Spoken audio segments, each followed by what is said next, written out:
Un pas de plus vers la paix à l'est de la République démocratique du Congo.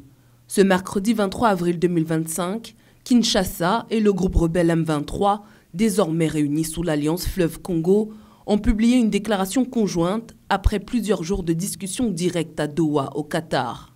C'était le deuxième round de négociations lancé le 8 avril, des pourparlers qualifiés de francs et constructifs qui ont permis de poser les bases d'une trêve en vue d'un cessez-le-feu effectif. Un accord salué comme une avancée diplomatique majeure.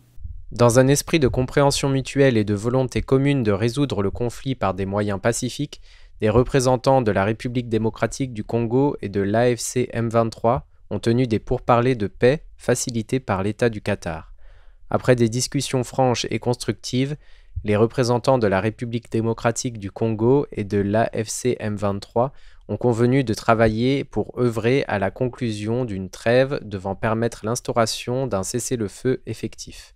D'un commun accord, les deux parties réaffirment leur engagement en faveur d'une cessation immédiate des hostilités, le rejet catégorique de tout discours de haine et d'intimidation et appellent toutes les communautés locales à respecter ces engagements.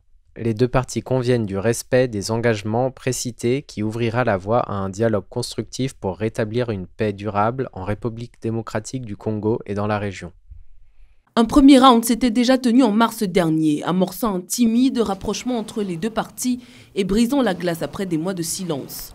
Du côté de Kigali, accusé de soutenir le M23, le Rwanda salue cette dynamique de désescalade. Il y voit une chance historique de stabiliser durablement la région des Grands Lacs.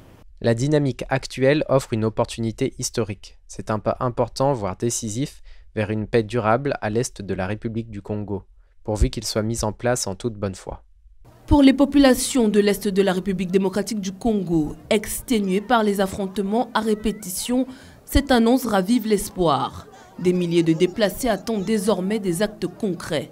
La perspective d'un apaisement soulage, mais la prudence reste de mise.